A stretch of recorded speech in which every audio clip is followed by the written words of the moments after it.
করা নামই হচ্ছে খুতবা।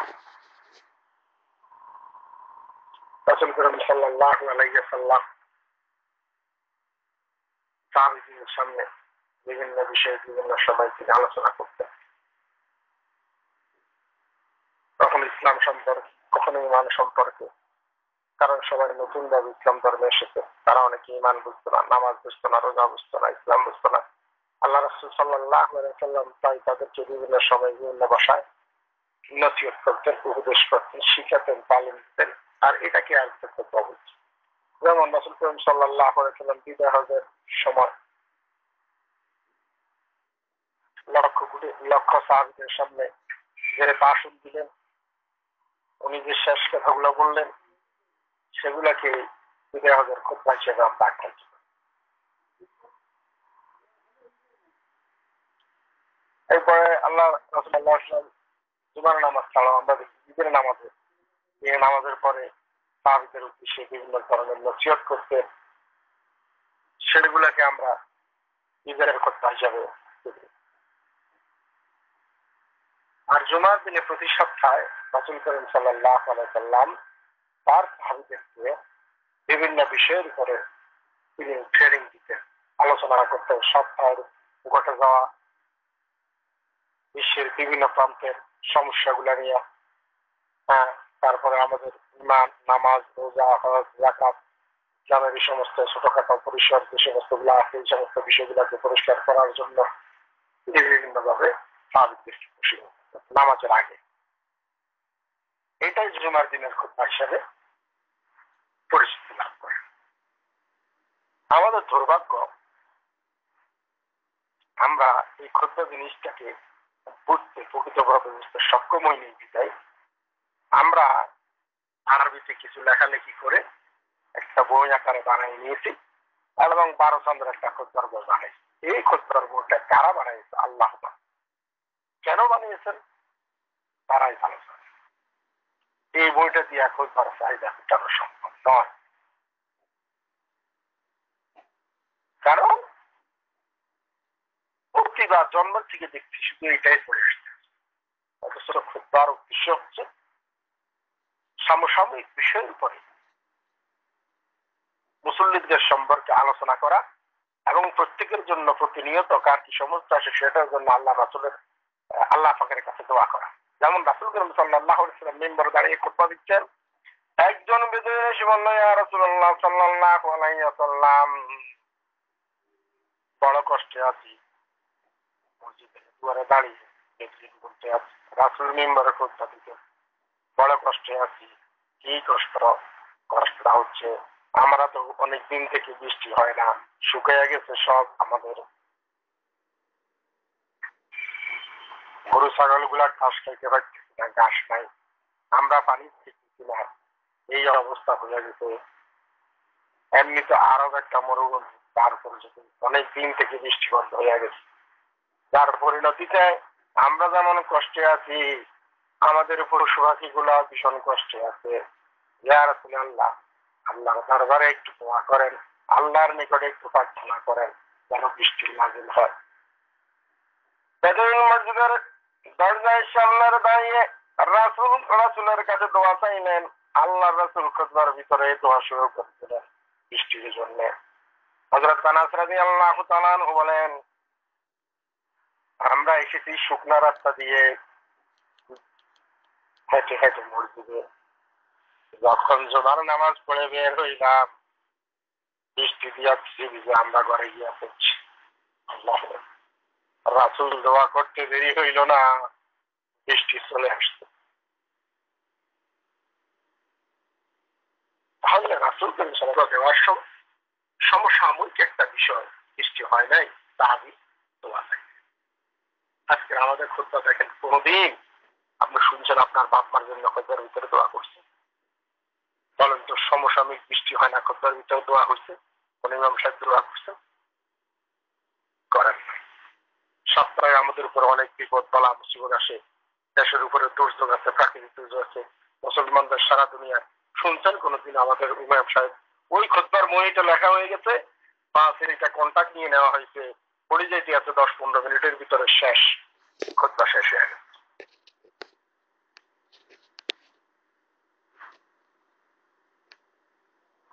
ওই বেদুইন আবার রাসূলুল্লাহ সাল্লাল্লাহু আলাইহি ওয়াসাল্লাম খুতবা দিচ্ছেন জুমার দিনে মসজিদের মেম্বারে উঠে। ওই বেদুইন এসে বলল, ইয়া রাসূলুল্লাহ, সমস্যা আছে, একটু দোয়া করেন। কি দোয়া? এমন বৃষ্টি হইতেছে, বৃষ্টিতে থামতেইছে না, বৃষ্টি হয়ে এখন সব ডুবে গেছে। এমন দোয়া করছেন যে বৃষ্টি পাবে একবারে। এই সপ্তাহে এত বৃষ্টি হয়েছে, বৃষ্টি আর থামে না, সব কিছু ডুবে গেছে। এবার আমরা তো কষ্টে আছি, পানি জ্বালায়। ইয়া রাসূলুল্লাহ, বৃষ্টিটা থামার জন্য একটু দোয়া করেন। আল্লাহু আকবার। রাসূল খুতবা দিচ্ছেন আর ওই বেদুইন আবার এসে রাসূলের কাছে বৃষ্টি থামানোর জন্য প্রার্থনা করবে। হযরত আনাস বলেন, আমরা বৃষ্টিতে ভিজে ভিজে মসজিদে আসলাম। মসজিদ থেকে যখন বাসায় ফিরলাম তখন কি টাকা উঠে গেছে, সুবহানাল্লাহ। আমার রাসূল দোয়া করলেন, সাথে সাথে বৃষ্টি বন্ধ হয়ে গেল, সুবহানাল্লাহ। তাহলে কি বোঝা গেল? রাসূল বলেন, তুই খুতবার মাঝখানে দোয়া, খুতবার মাঝখানে দোয়া আল্লাহ কবুল করে। অথচ আমরা খুতবা এমন ভাবে দিই, আমাদের ইমাম সাহেব কি বলে। তাহলে আমরা কি বুঝলাম? খুতবা হচ্ছে একটা বিশেষ চলমান প্রক্রিয়া, চলমান দোয়া, চলমান সমস্যা সমাধানের উপরে নিয়ে আলোচনা করা হবে। খুতবার উদ্দেশ্য ছিল তাই আপনাকে নামাজ সম্পর্কে নসিহত করা হবে, নামাজের ব্যাপারে বলা হবে এক খুতবায়, এরপরে পরবর্তী প্রথম খুতবায় এই ব্যাপারে আলোচনা করা হবে, দ্বিতীয় খুতবায় আপনার জন্য, নবীদের জন্য, মুসলমানদের জন্য, সবার জন্য দোয়া করা হবে। এটাই ছিল খুতবার উদ্দেশ্য। তাহলে আমরা কি করি? আজকে রাসূল করিম সাল্লাল্লাহু আলাইহি ওয়াসাল্লাম দুটি খুতবা দিতেন, আজকে আমরা তিনটি খুতবা দিই। আজানের আগে একবার বসে বসে মিম্বরে বসে বাংলায় কিছু আলোচনা করব, এরপরে বইটা নিয়ে আজানের পরে এই খুতবার বইটা হাতে নিয়ে পড়া করব। সুস্পষ্ট একটা বিদাতের জন্ম দিয়ে দিয়েছি আমরা। একটা জিনিসকে ডাকতে গিয়ে, একটা মিথ্যাকে ডাকতে গিয়ে আরেকটা মিথ্যা আশ্রয় নিয়ে রাসূল দিয়েছেন দুটি খুতবা, আর আমরা আবিষ্কার করেছি তিনটি খুতবা। একটু ভয় যদি আমাদের মাঝে থাকতো, রে শরীয়তের মধ্যে আমি ফিরতি ঘটাইতেছি, জুমার নামাজে যে আমি আরেকটা খুতবার প্রচলন করতেছি, রাসূল যদি কিয়ামতের ময়দানে আমারে ধরে তাহলে আমি এর কি জবাব দিব? হযরত ওমর কোনোদিন তিনটা খুতবা দিলেন না, হযরত আবু বকর কোনোদিন তিনটা খুতবা দিলেন না। আমি এই উম্মতের মধ্যে যে একটা ফিতনা সৃষ্টি করে দিতেছি, এই নামাজের মধ্যে যে একটা বেদাত ঢুকাই দিতেছি কৌশলে, আমার এইটার জন্য যদি ধরে আমি কি জবাব দিব আল্লাহ রাসূলের কাছে? অথচ রাসূল করিম সাল্লাল্লাহু আলাইহি ওয়াসাল্লাম নিষেধ করে গেছেন। হাদিস শরীফে আল্লাহর রাসূল বলেন, মান আহাদাসা ফি আমরিনা হাযা মা লাইসা মিনহু ফাহুয়া রাদ। মুতাফাক্কুন আলাইহি। যে ব্যক্তি আমাদের দিনে এমন কোনো কিছু ঢুকাইয়া দিল যেটা আমাদের আদেশের মধ্যে নাই, আমাদের অনুমোদিত না আমার দ্বারা, তাহলে তা পরিত্যাজ্য। রাসূল নিষেধ করেছেন জুমার নামাজে, জুমার খুতবার আগে তোমরা হইয়া বসিও না।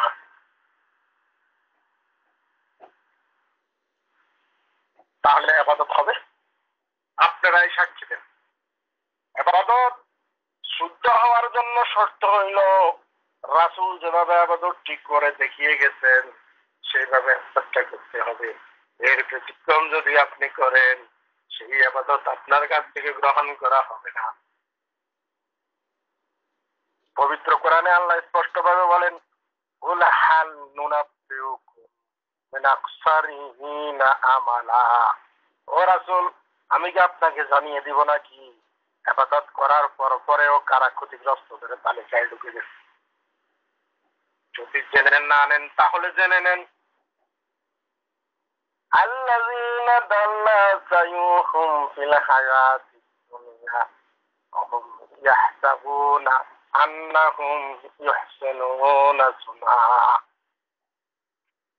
বেদাতীরা মনে করে যে আমরা খুব একটা ভালো কাজ করতেছি, আমরা শরীয়তে একটা সুন্দর কাজের প্রবর্তন ঘটাইতেছি, এটা অপরাধের কিছু না। হ্যাঁ, কাজটা খুব সুন্দর, 3টা খুতবা খুব সুন্দর জিনিসটা। আপনি সাধারণ লোকেরা এটা ধরতে পারেন না। মনে করবেন যে পরেরটা আরবিতে হইতেছে, আগেরটা কিছুক্ষণ বাংলা হইতেছে, সমস্যা নেই। জিনিসটা তো সুন্দর। বেদাত এমনই, বেদাত দেখতে খুব সুন্দর, আবাদতের মতোই মনে হবে, কিন্তু আসলে এটা আবাদত না। রাসূল থেকে অনুমোদন নাই, নিষেধ করা হয়েছে। নামাজ হইল 2 রাকাত জামাতে পড়বা, ইমাম সাহেব বলবেন নামাজ পড়া তো খুব ভালো চলে না, আমরা নামাজ 3 রাকাত পড়ি, আপনারা কি মানে নেবেন নাকি? কেন মেনে নেবেন? ভালো কাজ তো, নামাজ পড়া ভালো কাজ, মানে নেবেন না কেন? সুন্দর জিনিস। এই জন্য মানবেন না কারণ রাসূল 2 রাকাতের বেশি পড়েন নাই, সেই জন্য ইমাম যতই করে আপনিও পড়তেন না। তাহলে রাসূল 2টা খুতবার বেশি দেয় নাই, ইমাম যেন 3টা খুতবা দিচ্ছে, আর আপনি এটার প্রতিবাদ করেন না কেন মিয়া ভাই? আপনারও তো ধরা হইব। ইমাম বলবেন যে আমি তো জানি না, জানলেন না কেন? তার জন্য তো ধরা হইব। শিখলি না কেন?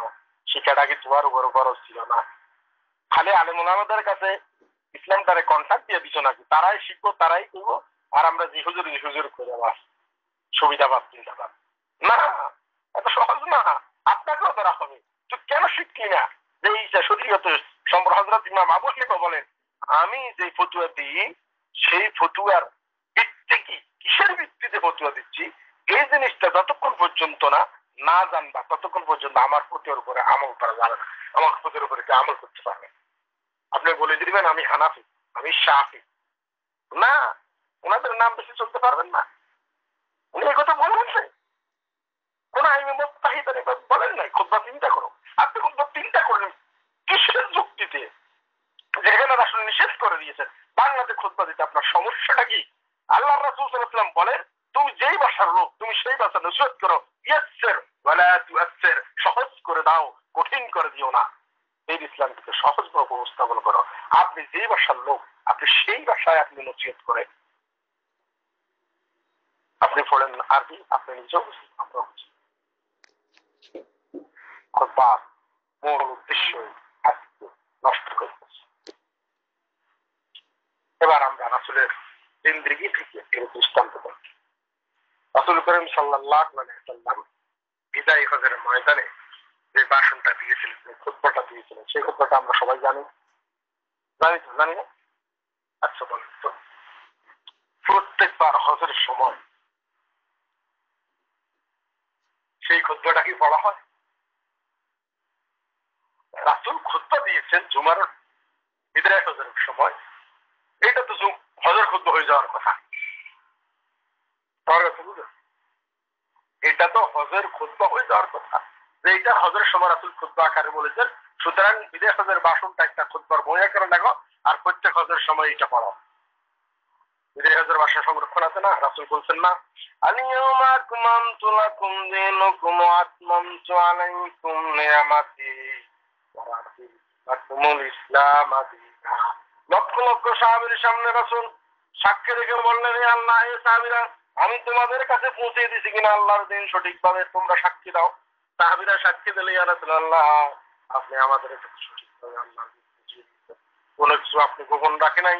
আল্লাহ রাসূল আসমানের দিকে ইশারা করে বললেন, আল্লাহ সাক্ষী থাকো, আমার সাহাবীরা সাক্ষী দিত, আমি কোনো কিছু করি নাই। তুমি যেভাবে আমার কাছে শরীয়ত পড়াইছ, আমি ঠিক সেইভাবে আমার সাহাবীদের কিছু বুঝিয়ে দিয়েছি। রাসূল বললেন, আমি তোমাদের কাছে 2টি জিনিস রেখে যাচ্ছি, যতক্ষণ পর্যন্ত তোমরা এই 2টি জিনিস আঁকড়িয়ে ধরবে ততক্ষণ পর্যন্ত তোমরা পথভ্রষ্ট হবে না। তারা খুশি কিতাবুল্লাহি ওয়া সুন্নাতি রাসূল। রাসূলের এই ভাষণ আসা, কিন্তু প্রত্যেক হজের সময় তো ওই যে যিনি মক্কা মদিনার সিনিয়র ইমাম, তিনি তো নিজেই একটা খুতবা দেন সুন্দরভাবে, বিশ্ব সলমান করে।